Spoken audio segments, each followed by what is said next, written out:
personas que allí habitan y de las múltiples formas de producir y admirar el paisaje. Eso es un monocultivo, donde se pierde este horizonte de la diversidad de lugares, personas y formas de producir y admirar el paisaje. ¿Ok? Entonces, se pierde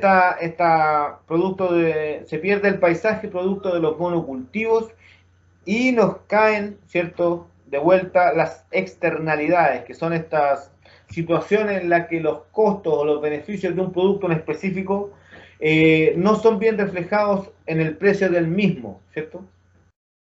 Son estas cuestiones que en economía agraria y en introducción a la economía nos hablan de estos, ¿cómo es la palabra que tenía el profesor? De estos baches, de estas cuestiones que no están incluidas o reguladas por el mercado de alguna forma, ¿cierto? Y que no pueden ser incluidas en el precio directamente, ¿ok? Es lo que nosotros entendemos como una negligencia del sistema, ¿ya? Entonces, dentro de estas externalidades tenemos la contaminación del agua, la pérdida de biodiversidad, la salud humana, la desaparición de humedales, las pérdidas de suelo, las emisiones aéreas, como algunos de estos efectos colaterales de la agroindustria, ¿cierto? Entonces, cuando hablamos de externalidades, estas externalidades también pueden ser conocidas como disservicios, como algo que nosotros generamos para producir alimentos y que de alguna forma está perjudicando a mi vecino más abajo, ¿sí?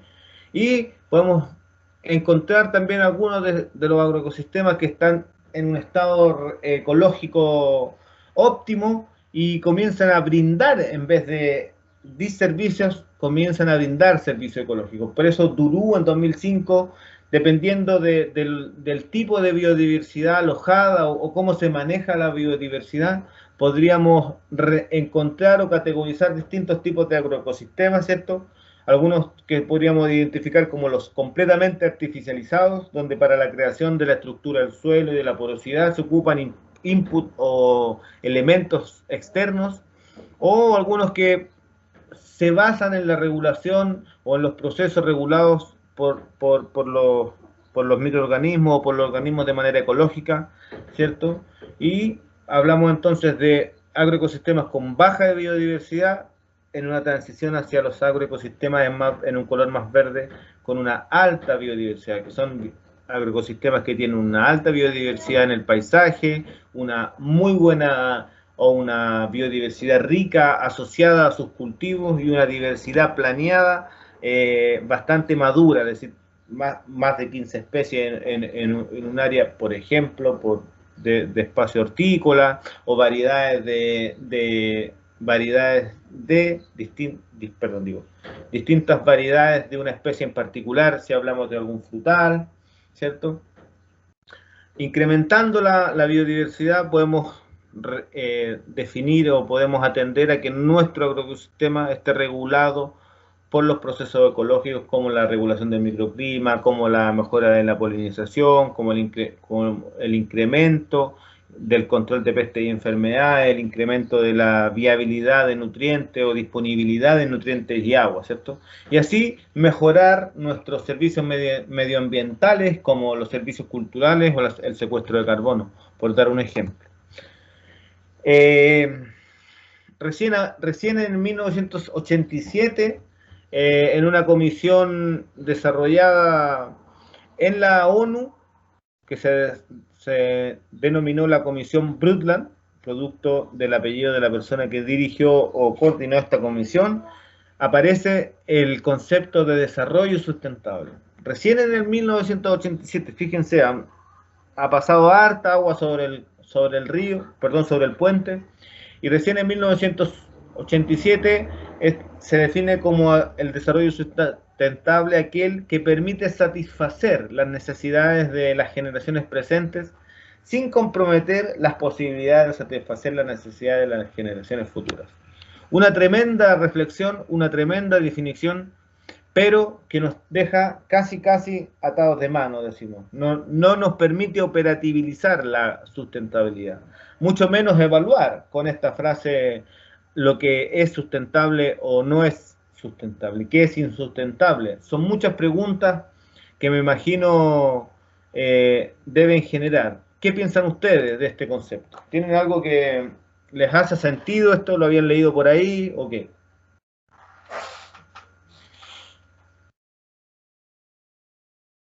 Tienen la palabra, estudiantes, por favor.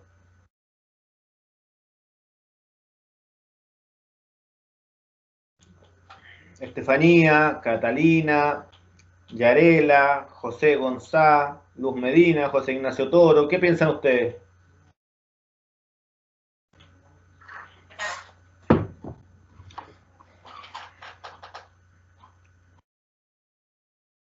Yarela. ¿Qué piensan? ¿Tienen sus micrófonos ahí? ¿Qué les parece la frase? O todo lo que les comento, ¿verdad? Hola, ¿se escucha bien? Sí, perfecto. ¿Cómo está? Esta definición la dimos en un curso también con la profesora Jimena de Economía. Y yo la relaciono ahora, bueno, obviamente leí hace poco un capítulo de la introducción del libro de Rachel Carson.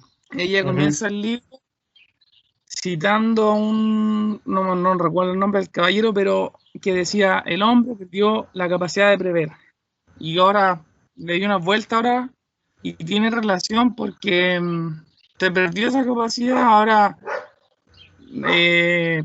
no pensamos en el daño que hacemos ni las consecuencias que pueden llegar a tener, sino que la avaricia, por ahí, no sé,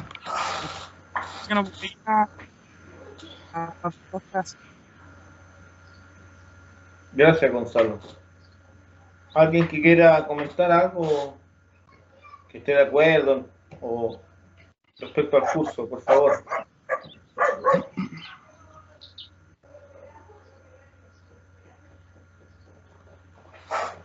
¿Algún otro comentario? Pregunta, gracias Gonzalo por tu comentario.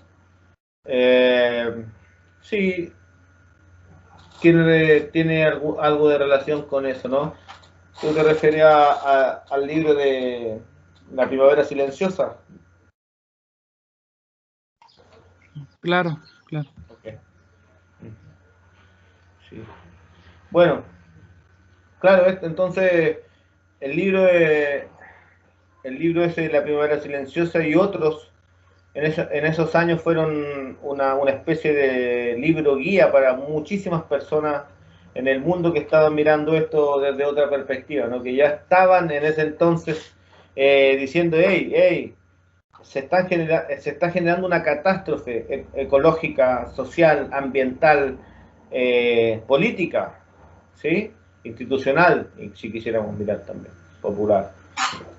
Y bueno, estamos así, y esto que hoy día nos pusieron como desarrollo sustentable, nosotros lo hemos acomodado y hablamos, y es fácilmente podemos hablar hoy día de agricultura sustentable, esto que es ecológicamente viable, ecológica y económicamente viable, social y económicamente equitativa, y ecológica y socialmente soportable, ¿cierto? Es esta agricultura que nos permite tener en el tiempo un flujo de bienes y servicios que satisfacen las necesidades alimenticias, socioeconómicas, culturales de una población o un grupo de personas, dentro, por supuesto, respetando los límites biofísicos, ¿cierto? Que establecen, por supuesto, los márgenes o el margen correcto de un funcionamiento para los sistemas o para los sistemas agrícolas que ahí subyacen, ¿cierto? Pero hoy día, fíjense cómo desde el 87 al 90 y hoy día ya tenemos esto que es ultra actualizado y hablamos de la Organización Nacional, de la Organización de las Naciones Unidas, de la ONU y sus objetivos para el desarrollo sostenible. Fíjense cómo estas agencias internacionales han tomado este discurso y lo han transformado en estos objetivos que nosotros creemos que pueden ser un aporte si es que se hace un enfoque integrador de las causas y los efectos de estos objetivos de desarrollo sostenible. Para hablar de agroecosistemas o de sistemas agriculturales sustentables, debemos entender entonces que el manejo o los sistemas agrícolas dependen de los sistemas biofísicos, y entonces el manejo sea adecuado, estos sistemas agrícolas van a permitir mantener estos mismos sistemas biofísicos de los cuales estos agroecosistemas dependen, digamos, ¿cierto? Por ende, es muy, muy importante el manejo. Lo dice aquí en esta publicación este grupo de investigadores, donde habla de los servicios ecosistémicos y los diservicios que la agricultura hoy día está generando en todos los sistemas agrícolas en el mundo. Hablamos por ejemplo, de los servicios de provisión ya hace algún tiempo, en las clases, en las diapositivas anteriores, de cuáles serían los servicios de soporte que la agricultura hoy día está necesitando, cuáles son los servicios de regulación que hoy día está utilizando, ¿cierto? Y cuáles está proveyendo. Pero también cuáles son algunos diservicios que, por ejemplo, algunas otras plantas o las plantas pueden generar, como el riesgo de pestes, como la competición por agua, competición por polinización. Entonces, el manejo de las especies generan servicios o diservicios, ¿cierto? Entonces, el desafío multidimensional. ¿Y por qué multidimensional? Porque no es una sola perspectiva. La idea es que estos permitan otras perspectivas que hablen de sustentabilidad, ¿cierto? Entonces, es este desafío multidimensional que nos propone la sustentabilidad para alinear los objetivos ambientales, los objetivos socioculturales, económicos y productivos de un grupo de personas, y que esto se transforme en una agricultura sustentable que tenga posibilidad de moverse, fíjense, en el tiempo. Esa agricultura tiene que mantener esta triangulación y poder moverse en el tiempo. ¿Por qué es importante entonces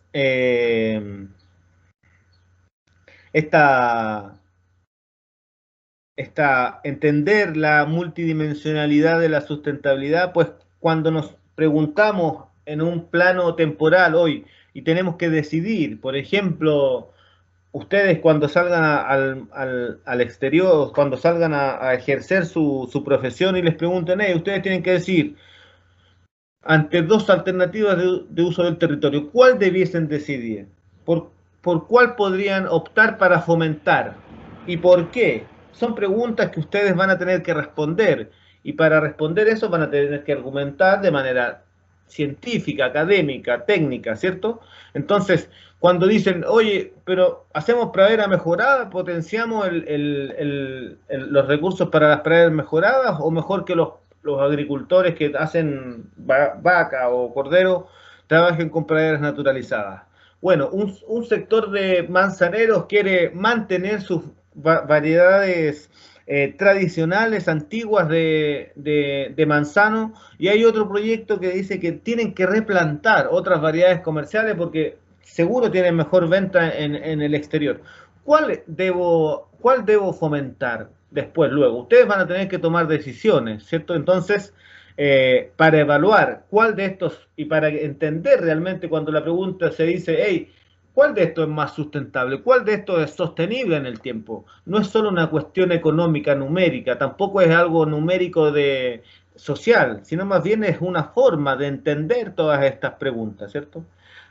Entonces, las actividades y las preguntas que se proponen para estimular, ¿son más sustentables que las que estamos sacando? Son preguntas estas que ustedes van a tener que, de alguna forma, formarse y hacer una idea para responder. Los marcos de evaluación de la sustentabilidad agrícola no tienen tanta trayectoria como otras evaluaciones. Solo en el 2010 o en el 2000, creo, comienzan las grandes evaluaciones macro desde estas organizaciones como la OCDE, que es la Organización para la Cooperación y el Desarrollo, la ONU a través de la Comisión del Desarrollo Sustentable, la FAO y el MESMIS, que han sido marcos de evaluación para la sustentabilidad agrícola que vienen funcionando desde 1995 a 2000 en adelante. Mesmi ya creo que fue mostrado por Ricardo, ¿cierto? Cada uno de estos, fíjense, ha tenido un carácter o un objetivo distinto, pues cada organización en su nivel tiene objetivos o persigue objetivos distintos. MESMI fue creado por un grupo de investigadores interdisciplinarios entre varias universidades y por supuesto tiene un enfoque mucho más local, a diferencia de FAO, ONU y OCDE, que están tras herramientas para la evaluación de la sustentabilidad agrícola mucho más macro, mucho más país a nivel regional, ¿cierto? Los marcos de evaluación mayoritariamente o casi siempre se van a agrupar en criterios o dimensiones, ¿cierto? Que son estos espacios donde hay correlación entre los temas, ¿cierto? Donde hay afinidad. Y las 4 dimensiones más conocidas o que siempre han estado presentes en la evaluación de la sustentabilidad es la productiva, la económica, la medioambiental y social, ¿cierto? Que se ha ocupado siempre. Y además, en estos criterios o indicaciones aparecen los indicadores. ¿Qué son los indicadores? Los indicadores son... Ahí está. Los indicadores son herramientas que permiten cuantificar algún proceso difícil de medir, ¿cierto? Y que nos permite simplificar, cuantificar un proceso y además comunicarlo de manera sencilla. Los indicadores han tenido distintos énfasis, han tomado distintos nombres también, y esta es una categorización seguro para estos 4 cuerpos que se han presentado en la literatura. Por ejemplo, el de la OCDE, que la herramienta se llama Dry Force Stat Response, es decir, indicadores de la fuerza de la fuerza que hace ese indicador del estado y de la respuesta que podría ocurrir al cambio de ese indicador. Habían relacionados con biodiversidad o en el tema de biodiversidad 34 indicadores, ¿cierto? Los indicadores de sustentabilidad de la FAO, por ejemplo, publicado en 2007, tenía 50 indicadores. 8 de estos hablaban de biodiversidad. La herramienta realizada por FAO, que tomó el nombre de SAFA y que hoy día hay otra actualización, tenía 116 indicadores y se enfocaba en un plano local, es decir, hacer evaluaciones prediales, empresariales, ¿cierto? Y de 116, 11 tomaban este tema de la biodiversidad. Y el marco para la evaluación del recurso natural y el sistema de los manejos MESMIS tiene 15 indicadores, de los cuales 2 eran de biodiversidad. ¿Ok?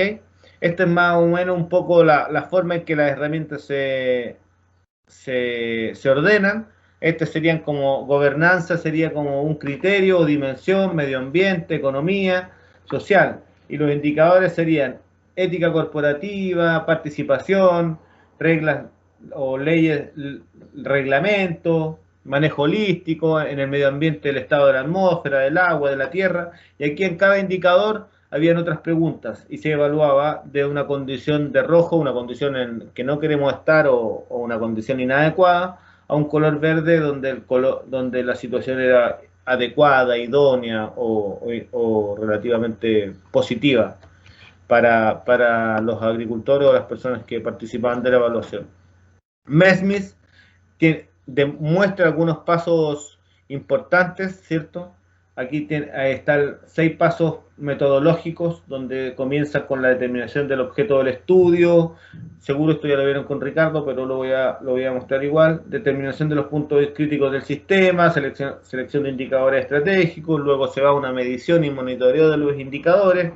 Se hace una presentación a través de gráficas de ameba o gráficas de barras de los resultados, ¿cierto?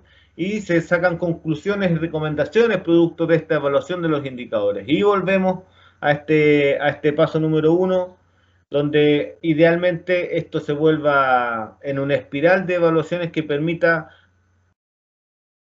conocer la trayectoria del sistema agroecológico o del agroecosistema en el tiempo, ¿cierto? Cómo esta dinámica evaluativa ha ido fluctuando en el tiempo y esto permita compararse entre sistemas agrícolas o al mismo sistema con su origen o con su estado inicial.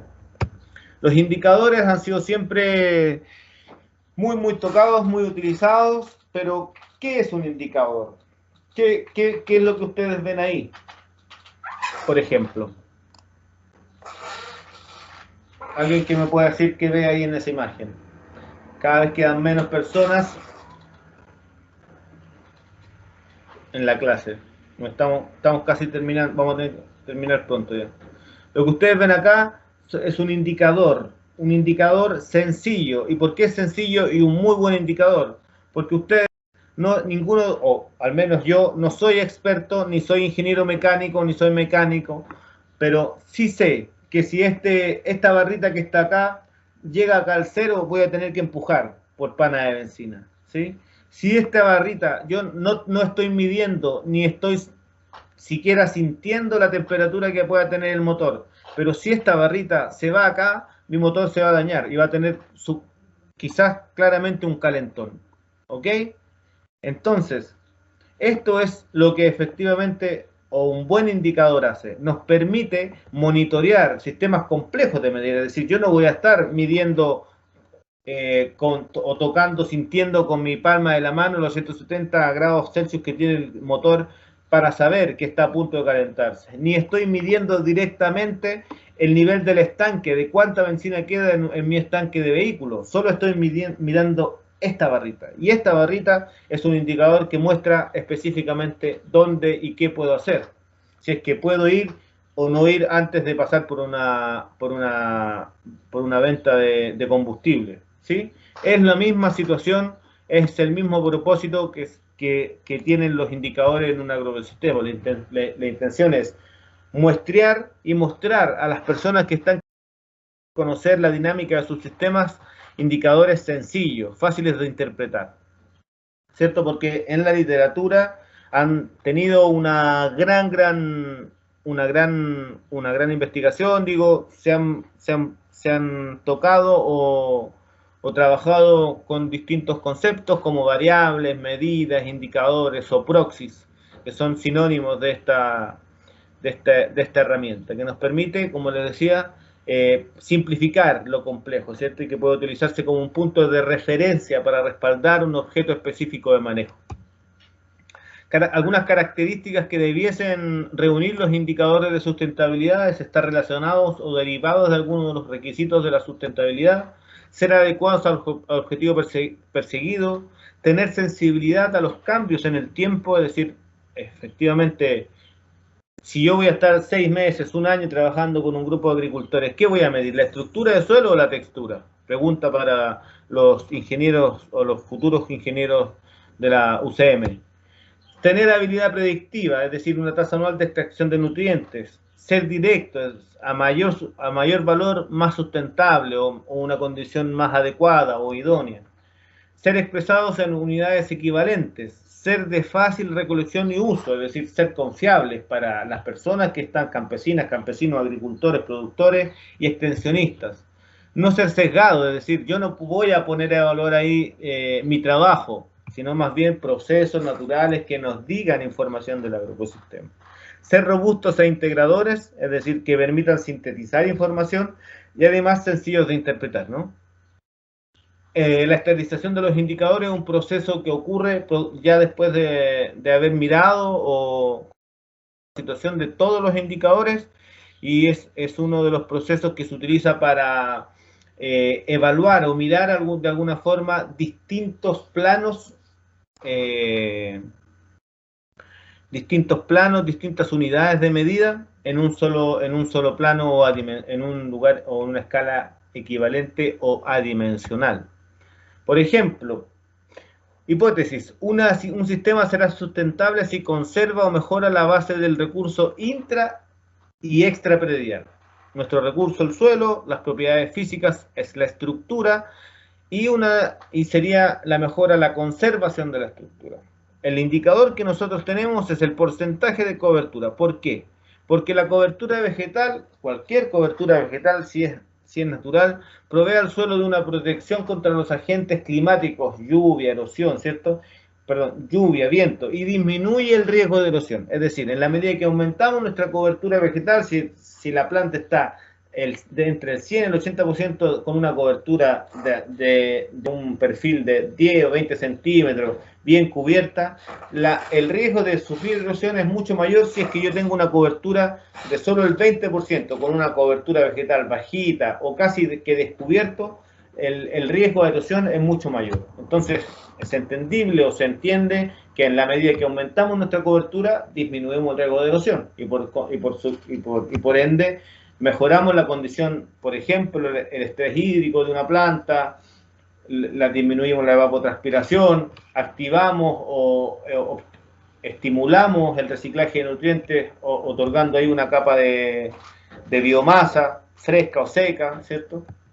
U otros antecedentes que se pueden otorgar. Entonces, ya con toda esa información, con todo ese ejemplo, nosotros podríamos llegar a un proceso último, culmine, que sería la ponderación, es decir, cada indicador obtenido, la productividad es tan importante como el número de especies cultivadas.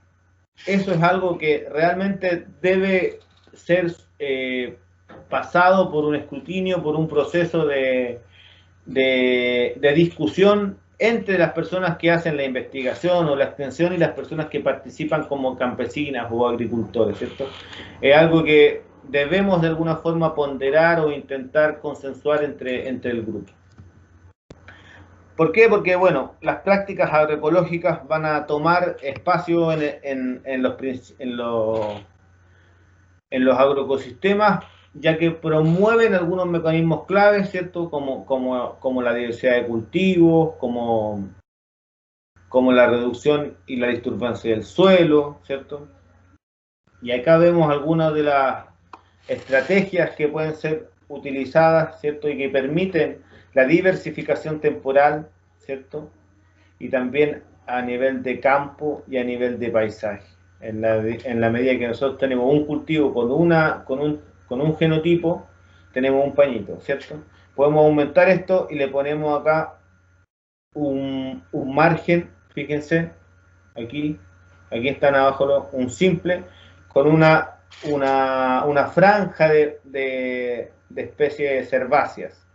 Luego, fíjense acá, está una diversidad de especies o cultivares en mixtura, ¿cierto? No hay un solo cultivo, y ya acá hay fíjense, un complejo de un borde de especies naturales y una trampa un corredor de especies herbáceas también, ¿cierto? Y en la medida que va aumentando, fíjense, aquí está, yo voy aumentando aquí este contorno y puedo llegar aquí a un sistema de agroforestería donde hay cultivos, donde hay especies forestales y también un cerco donde hay especies, distintos hábitats específicos como arbustos cada 15 o 10 metros de alguna especie importante, de incrementar en la diversidad en el tiempo, ¿cierto? O más bien en el espacio temporal, ¿ya? Y también acá, a nivel de paisaje, cómo estas configuraciones también permiten la diversificación espacial de los espacios cultivados y no cultivados. Fíjense, porque acá la composición en rojo y azul es cultivado y no cultivado, y el resto son áreas naturales. Y cómo estos pequeños fragmentos se van configurando para ir mejorando, ¿cierto?, los mecanismos claves para un agroecosistema saludable. Algunas prácticas son como estas que movemos acá, los policultivos.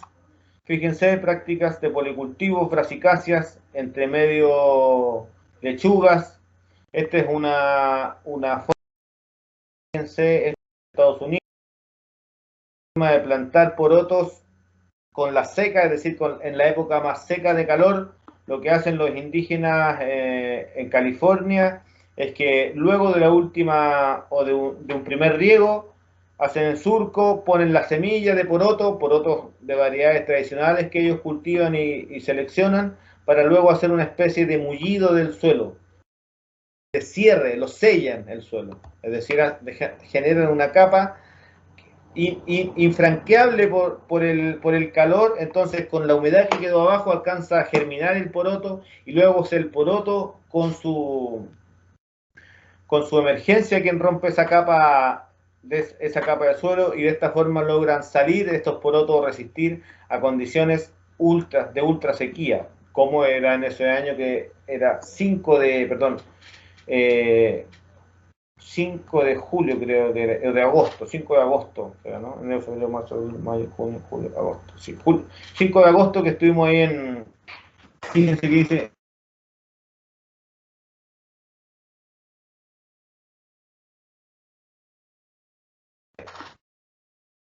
En la misma finca de Glisman hay más prácticas, fíjense, coles con peppers, es decir, con pimentones o ajíes, amarantos, distintos frutales por los cercos vivos, como esta acá, fíjense, la agroforestería, un poco en los cercos, ¿cierto? Fíjense ahí en la agroforestería, distintas variedades, flores también, a esto que nosotros le decíamos como las zonas no cultivables, están con muchísima abundancia de flores, ¿ok? Para dar refugio, albergue, polen, alimentación a algunos insectos que pueden ser interesantes en el aspecto funcional, y otras experiencias, ¿cierto?, ya de agricultura urbana, donde se mantienen también las prácticas de uso de cobertura, cultivo intercalado, esto en San Pablo, en la región de los ríos, ¿cierto? Y esto también es esta técnica donde se mostraban los porotos. Quisiera dejar esto hasta acá, ya completamos más de casi 2 horas. No sé qué Ricardo está, yo diría que es suficiente de conceptos y de técnicas, por favor. ¿Qué opinan ustedes, chiquillas, chiquillos? Van quedando bien poquitos. Gracias, igual.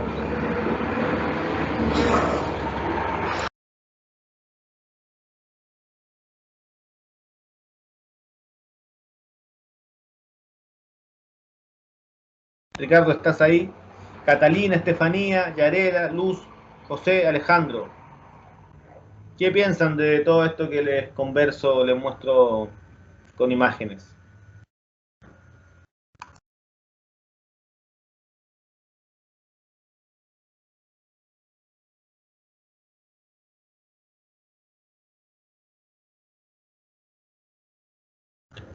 Ricardo, te doy la palabra.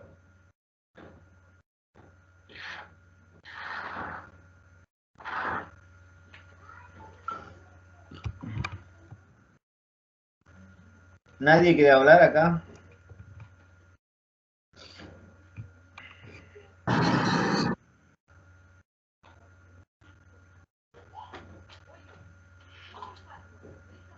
Ricardo, ¿estás ahí? Ya son 4:30, creo que estamos en la hora, ¿no? Buenas, he vuelto. Ok. Bueno, yo creería que estamos ahí sobre la hora, vamos a dejar lo que queda para la siguiente sesión, ¿no? Ya, genial. Voy a cortar la grabación entonces. Por favor, al parecer ha quedado todo clarísimo.